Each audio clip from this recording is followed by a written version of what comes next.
The only people who don't want to disclose the truth are people with something to hide.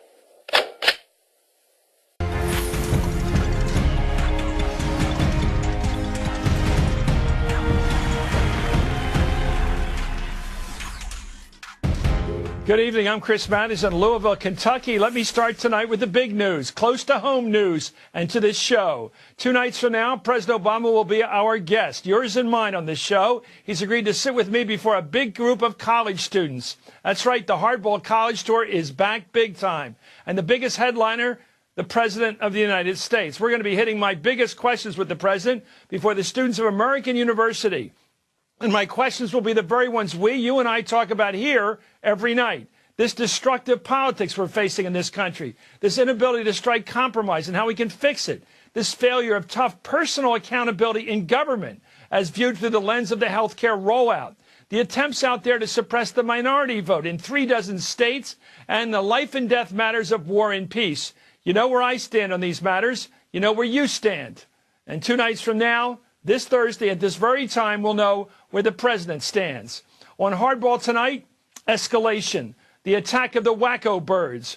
Running out of ammo, the right wing has resorted to blaring its bugle even louder. It's not enough to say the president and his people did a lousy job rolling out the historic health care law. It's not even enough to say they turned in their work sloppy. No, the screaming you hear now is liar, liar, pants on fire. It's an escalation of the tired old alive refrain, the president's not who he says he is. Nobody knew him in school, went the Donald Trump rant. He's not from here. Now comes the charge the president's health care law is not on the level, that the president himself didn't just fail to get it right the first time, he's a liar. And on Benghazi, he's something else, they say. Howard Fineman and Sam Stein are both with the Huffington Post, and both are, of course, MSNBC contributors. Senator John Cornyn, Republican from Texas, and Ted Cruz's trail buddy, has taken the attack to new heights. During a Google hangout with his constituents yesterday, the Texas senator used the issues of Benghazi and the Affordable Care Act to accuse the president of something truly sinister. Let's listen. I think the current administration has taken lying to a new level. To me, that's the one thing that I find most aggravating about what's happening in Washington these days, and particularly about this administration, which is a lack of accountability and the willingness to mislead people or provide them just demonstrably false information and expect to be able to move on. We've seen that most recently in the health care debate over if you like what you have, you can keep it. Howard, I once heard the story that when Napoleon was running out of infantry, he'd say, send in more infantry, and it said, there is no more infantry. He said, send in more cavalry, and this guy said, there is no more cavalry, and he said, send in more flags. I begin to think now that Republican escalation is in tone because they really feel like they're running out of this tired rant, even about Obamacare already. Your thoughts? Yes, well, Chris, I think that's right. I think there's a streak of sort of the evil other them, the mysterious other who is now in the person of President Obama, and he wants to impose big government on the poor, free people of Texas and everywhere else. I've known John Cornyn for years. I've covered him for years. I don't think of him at heart as that kind of guy. He was a corporate Republican. He was part of the George W. Bush machine of compassionate conservatism years ago.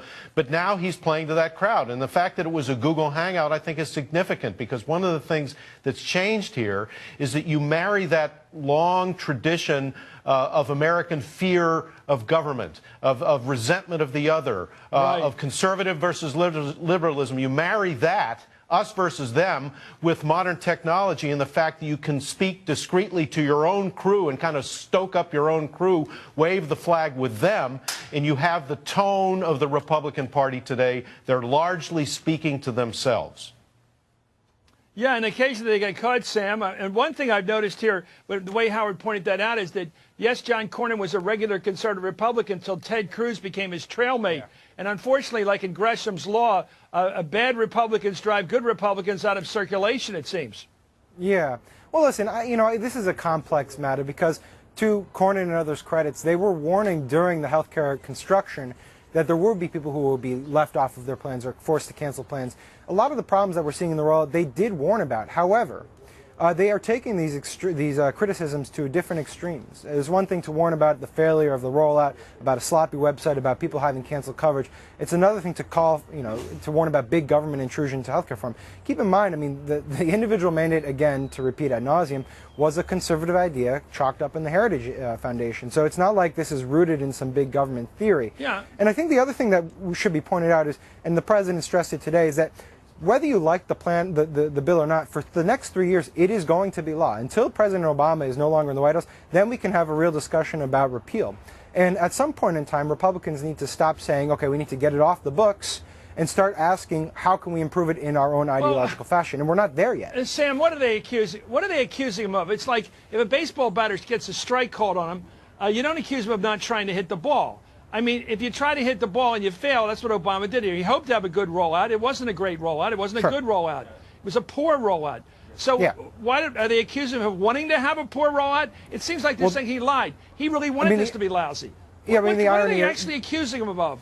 Well, that's the irony of the criticism, which is that they say, well, the website is so poor, it's not letting all these people buy coverage, it's not what you promised it would be, and oh, we don't want people to use the website, we don't want people to buy coverage, it'll be bad for them. So there is a general inconsistency to the criticism here.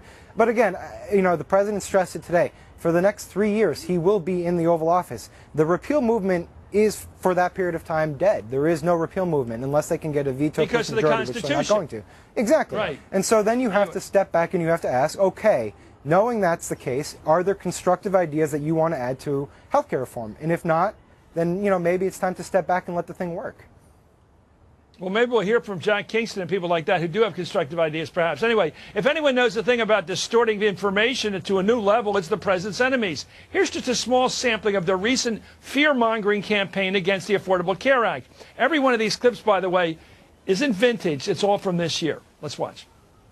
You said it's the most dangerous piece of legislation in the history of the United States. Yes, I think so. I'm asking if you think it's... Let's repeal this failure before it literally kills women, kills children, kills senior citizens.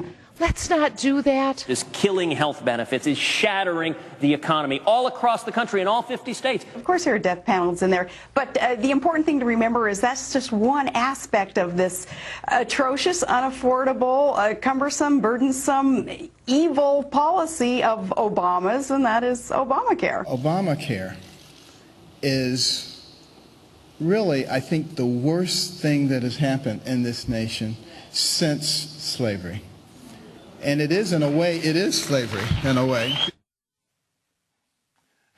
Howard, is this the evil empire speech reapplied to Obamacare? Yeah. I mean, I've never heard the word evil used so many times. And I love the way that Sarah Palin is unbelievably delicious at this. She talks about, and those death panels are in there. I love the way she says the death panels are in there somewhere. They're creeping around inside the words. I mean, Sam very rightly and logically said these people should stop because the president said, repeated today, and reminded them that he's going to be in office. He can veto anything. So they ought to calm down. But the fact is, when you watch a few of those clips and when you talk to people in the movement and you cover some of these groups and so forth, you realize that there's something else going on here. It isn't just a piece of legislation with these people. It's a kind of crusade against some deeply evil force. So, and it almost harks back to the days when people were worried about communist infiltration and somehow they were using people from abroad who are going to use government to control every aspect of your life. And these people here today in those clips, they use words like killing and death. And they use the words of war and life and death because that's how they keep themselves going in this thing. They can't be reasoned with on this law. They just can't. It's beyond logic in many, many respects. And many members of Congress are talk about slavery. They're the ones who are shackled to the roots of the conservative movement that are controlling the party today. Yeah, and I think one big difference is there actually were some communist agents back in the bad old days of Stalin. Right, anyway, exactly. To this point, the president's enemies are also using the Affordable Care Act to accuse the president of waging a radical war of subversion, as Howard's mentioned there, and lawlessness. This is Tea Party firebrand Michelle Bachmann back again, but this was today. She was talking about the president's handling of the Health Care Act rollout. Here she is, live and fresh. We've been appalled at the president's actions. They are clearly unconstitutional. You're not a king. You're not a dictator. You can't do whatever you want. He has rewritten the Constitution for himself as a part of his effort to fundamentally transform the United States of America. You know, Sam, I have a pretty good memory about these things. Didn't we have a long debate about the Health Care Act? And wasn't there a 60-vote majority at one point? And certainly there was a majority vote at the other point to sort of deal with the numbers problems. It was done quite in broad daylight and passed by our U.S. Congress in both houses and by majority votes and supermajority in the Senate. And, of course, it was signed by the president in broad daylight. And here she is enacting this or putting up this notion that somehow there was something done under the table here, something unconstitutional and unknown before this moment. Sure. Well, I think one of the criticisms that conservatives had outside of Michelle Bachmann has been that the Obama administration has used its executive authority to delay some of these mandates, to tinker with the law in a way that they think Congress should have a say. And I understand their concern in that. But some of these criticisms reach well beyond logic. For instance, let's go back to Sarah Palin.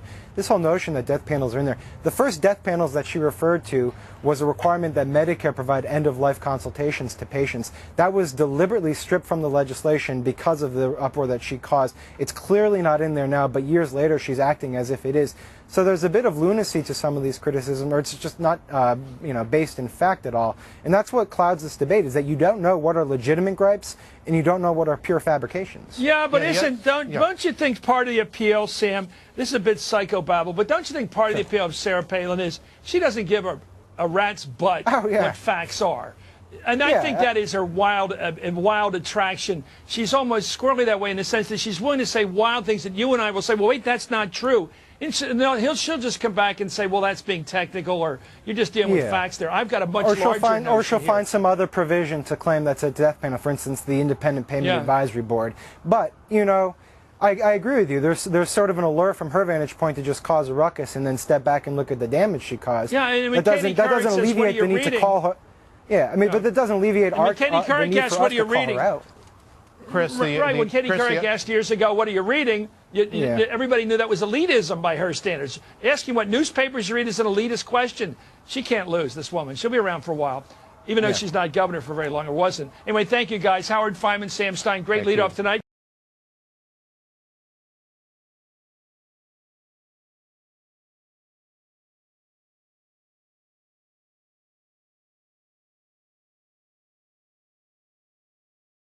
The only people who don't want to disclose the truth are people with something to hide.